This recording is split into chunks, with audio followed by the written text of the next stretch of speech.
The sky of Urath Prime looked like a sea of glass. The twin suns reflected on the silver clouds, and the ground shimmered with minerals that caught the light. To humans, it was one of the most beautiful worlds ever discovered. To Captain Elias Varon, it was a reminder that he was far from home. Elias had served 20 years in the Terran fleet. He had fought in the border wars, commanded rescue missions, and lost more crew members than he wanted to remember. When he finally asked for transfer, he chose the quietest place he could find, the Terran diplomatic outpost on Urath Prime. He wanted peace. No battles, no noise, no politics that demanded blood. The Urathi were unlike any other alien race humans had met. Their bodies looked like living crystal, shaped like tall, elegant beings. Their voices were soft and harmonic, carrying music in every word. They did not eat, breathe, or sleep like humans. They lived through energy, shared emotions through resonance, and raised their young with deep communal care. The day began like any other for Elias. He walked through the embassy's wide halls, nodding to his small human staff and the Urathi guards who stood motionless beside the crystal pillars. The building itself was half human steel, half Urathi lightstone, a strange but beautiful mix. "Captain," said Lynn, his assistant. "The Urathi matriarch has arrived?" "She brings her delegation. And her child." Elias paused. "Her child?" Lynn nodded. "It's a rare occasion. They say Urathi children don't leave their sanctuaries for years." That caught Elias's interest. The Urathi were private about their young. No human had ever seen one up close. Today was a diplomatic event meant to strengthen trust between the two species. Perhaps the matriarch wanted to show how open she was to peace. When Elias entered the main chamber, it was already full. Humans and Urathi stood on opposite sides of a long, glowing table. The matriarch stood at the far end, tall, graceful, her body glowing faintly blue like frozen starlight. In her arms, she carried a small figure wrapped in a soft energy field. Everyone went silent as she spoke. Her voice was calm, each syllable carrying emotion like waves of sound. "This is my child, born under the twin suns. His name is Siren. He is the future of our people, and proof that peace between our kinds can live." Elias watched as she lowered the child to the ground. The little Urathi looked around curiously. Its eyes were like liquid silver, bright and searching. For a moment there was joy in those eyes. But when the Urathi elders tried to approach, something changed. The child flinched. One of the elders reached out a glowing hand, humming a gentle tone meant to soothe.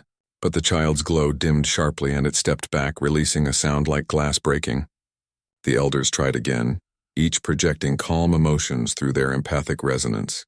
The child refused all of them. Then it began to cry, and softly at first, then louder, like the shattering of fragile crystal. The sound filled the chamber. The Urathi froze, unsure what to do. Elias felt something stir in his chest. It was instinct. The same instinct that had driven him to pull wounded soldiers from burning ships. He saw fear in that small being's eyes, not alien fear, but the same fear any child would have when surrounded by strangers. He took one cautious step forward. The Urathi guards turned their heads sharply, warning him with a low hum. But the child suddenly looked up, directly at Elias. Their eyes met across the shining floor. Without a word, the little one ran. It moved faster than anyone expected, its feet making soft sounds like glass tapping stone. The guards reached out to stop it, but the child slipped past them easily. It ran straight to Elias. Gasps echoed through the room. Elias froze as the small creature reached him, its glow trembling. The child looked up at him, breathing in quick, light pulses, then pressed one tiny, glowing hand to his chest, right over his heart. For a brief second, Elias felt a strange warmth spread through him. A sound, soft and low, filled his head. It wasn't a voice, not in any language he knew. It was a feeling, trust, relief, and something that felt like home. The Urathi matriarch's voice broke the silence. "Human, my child has chosen you." No one moved. The translators whispered the words again for the humans who hadn't understood. The room filled with quiet murmurs, confusion, disbelief. Elias looked down at the child still clinging to him. "Chosen me? For what?" The matriarch's light flickered, an expression of both awe and sorrow. "Among our kind, a child's bond is sacred. They choose their protector, their emotional anchor, by resonance. No Urathi has ever bonded with another species before." Elias's throat went dry. "You're saying—" I'm its father now? The matriarch inclined her head slowly. By our laws, yes. My child recognizes you as his parental bond. Elias felt the entire room staring at him. Lynn looked horrified. The human ambassador whispered something about cultural protocol. The Yarathi delegation murmured among themselves, but none of that mattered. The little being in his arms looked peaceful for the first time since it had arrived. Its glow had softened to a steady pulse, matching the rhythm of his heartbeat. He couldn't bring himself to push it away. The matriarch stepped closer, her tall form casting soft reflections on the metal floor. It seems fate has spoken, she said quietly. For reasons beyond our understanding, he trusts you. Elias swallowed. I don't know what I did, perhaps, she said. You simply existed without expectation. Her words lingered in his mind long after the meeting ended. They placed Seren in a small, temperature-controlled chamber within the embassy for safety. But the child refused to rest unless Elias was nearby. The scientists and translators ran countless tests. They measured resonance fields, empathic wavelengths, and energy responses, trying to understand the bond. The readings made no sense. Whenever Elias touched the child, the energy stabilized. Whenever he stepped away, it fluctuated wildly. The Yarathi called it the harmony of life. The humans called it a neurological sync. Neither explanation felt complete. Elias spent his nights sitting beside the transparent wall, watching Seren sleep. The glow from the child's body painted soft light across his face. He didn't understand why, but he felt responsible, not just as a diplomat, but as a person. He remembered the wars he had fought, the friends he had lost, the civilians he couldn't save. He had seen too much death, too much fear. Yet here, in this quiet room with an alien child breathing softly beside him, he felt something he hadn't felt in years. Peace. Every morning, the child greeted him by pressing its tiny hand against the glass, mimicking his gesture. The scientist began to notice that Seren learned faster when Elias spoke to him. The child repeated simple words in soft harmonic tones. Elias. Safe. Friend. The matriarch visited often, observing from a distance. One day she said quietly, You have done more for him than we could. I haven't done anything special, Elias said. You accepted him, she replied. That is rare among any species. She hesitated, then added, You should know, Captain, that such a bond cannot be undone. If Seren sees you as his father, that link may stay with him for life. Elias nodded slowly. Then I'll protect him as long as I can. Her crystalline face softened. Perhaps that is why he chose you. Weeks passed. The story of the human father of the Yarathi child spread across both worlds. News networks called it a miracle. Diplomats called it a complication. Some humans feared it. Some Yarathi whispered that their future had been altered forever. Elias ignored them all. He focused on the child who had chosen him. Seren learned to speak more words each day. Sometimes he hummed melodies that made the glass walls shimmer like water. Sometimes he simply sat beside Elias, silent but content. One evening, as the two watched the sun set over the crystalline plains, Seren turned his shining eyes to Elias and spoke softly. Home? Elias looked down. Home, he repeated. Seren nodded and placed his hand over Elias's heart. Home, here, Elias smiled. Yeah, maybe it is. But peace never lasted long in the galaxy. That night, alarms rang across the embassy. The lights flickered red and a voice shouted over the comms. Unidentified energy surge outside the perimeter. Elias grabbed his uniform and ran to the observation deck. Outside, the horizon glowed with strange blue fire. A ship, not Yarathi, not human, had entered the atmosphere without permission. Its hull was dark, its shape unfamiliar. The Yarathi guards raised energy shields, preparing for impact. Lynn ran up beside him. Captain, we're getting strange readings. The energy matches Seren's resonance. Elias's heart pounded. What are you saying? I think, whatever that is, it's looking for him. He turned sharply toward Seren's chamber. The child was awake, standing by the glass, staring at the same blue glow. His body pulsed with light brighter than ever before. For the first time, Elias saw fear, not the fear of strangers, but the fear of recognition. The alien child whispered one word, so soft Elias barely heard it. Hunters. Elias didn't know what that meant, but he knew one thing. Something beyond this planet wanted the child. and if they were coming, they'd have to go through him first. As the embassy shook from the first distant explosion, the Yarathi matriarch appeared beside him, her face grave. "The bond between you and my child is stronger than any of us guessed," she said. "It may be the only thing that can protect him now." Elias looked down at Seren, who reached for his hand through the glass. He didn't hesitate. "Then let's protect him together." Outside, the stars burned brighter. The blue fire in the sky grew larger, brighter, and colder. Elias had never seen anything like it. The unknown ship hovered above the embassy like a predator, its hull dark and impossible to read. Seren's glow pulsed faster, lighting the room with an urgent shimmer. Elias grabbed Lin's arm. "What do we know?" Lin shook his head. "Nothing normal. The energy, it reacts to Seren's presence. Whatever that ship is, it's drawn to him." Elias's mind raced. They were outnumbered, outgunned, and in a place far from human reinforcements. But looking at the child, something inside him solidified. Fear existed, yes, but it would not control him. He had a duty, not just as a captain, but as Seren's chosen protector. He stepped toward the chamber where the child waited, hands pressed against the glass. Serene's luminous fingers reached through, finding Elias's. The warmth of that tiny touch grounded him, gave him clarity. He would not let anything harm this child. Outside, the first energy blasts began. The unknown ship fired beams that melted the crystalline walls around the embassy, but human and Yarathi defenses held as best they could. Sparks flew across the observation deck. Alarms screamed, but Elias blocked it out. He needed a plan. And fast. He turned to the Yarathi matriarch, who floated beside him, her crystalline form refracting light in every direction.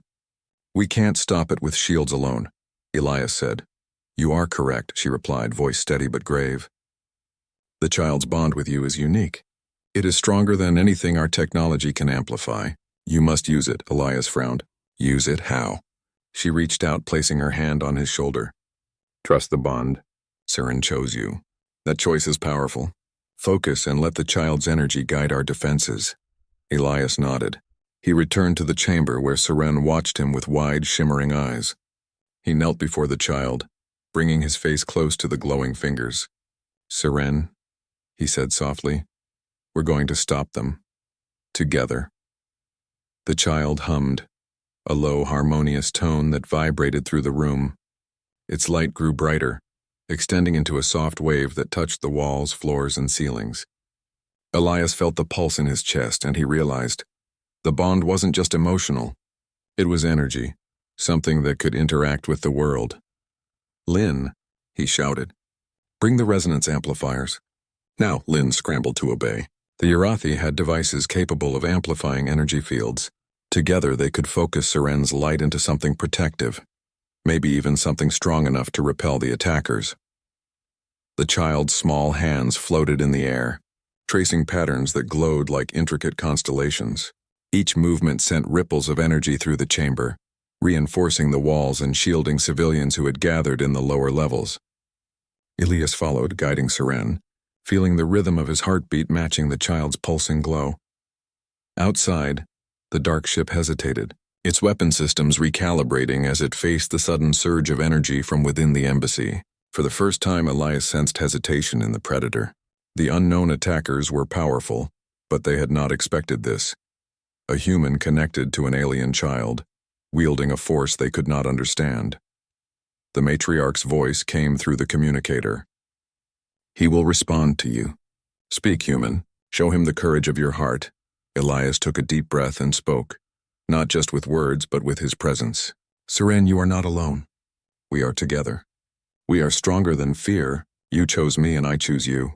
We protect each other." The child's light blazed. It expanded outward like a living shield, shimmering across every corridor. The attackers fired again, but the beams scattered on contact, unable to penetrate the energy field. Sparks exploded around the perimeter, but the bond held. Then something extraordinary happened. The energy didn't just defend, it began to push outward, forming luminous arcs that stretched toward the attacker's ship. The alien vessel shuddered, unable to resist the pure combined power of human courage and alien instinct. It recoiled, then veered upward, as if repelled by an invisible force. Elias felt the energy humming through his own body. It was exhausting but exhilarating. Every battle he had fought before had been a fight against fear. This was different. Here he was not alone. Here he was part of something bigger, a living bond that radiated across species, stronger than any weapon. Serene's voice, a soft harmonic tone, reached his mind. Run, no, stay. Protect. It was not words but understanding. The child had learned, and Elias knew they could act as one. The attackers tried again, sending a smaller ship through a side channel. Elias guided Serene's light to intersect with it, forming a wall of brilliance that shimmered like a sun. The ship faltered, then burst into harmless fragments, dissipating in the atmosphere. The remaining vessel hovered, trembling. Then slowly, impossibly, it turned and fled, leaving Urath Prime behind. The blue fire in the sky dimmed, leaving only the natural glow of the twin suns. Silence fell. The embassy was battered but intact. Humans and Urathi alike stepped out of hiding, staring at the glowing child and the exhausted man kneeling beside him. Elias held Serene close, feeling the soft pulse of the child's light. "You're safe now," he whispered. "We did it." The matriarch approached, her face radiant with relief and pride. "You have surpassed all expectations," she said. "The bond is stronger than any threat, stronger than anything we have known. You have protected not only my child but our future." Elias shook his head. "We did it together. I couldn't have done it alone."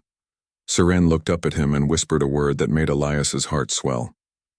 "Father." Tears filled Elias's eyes. All the battles, the loss, the loneliness, it had led to this moment.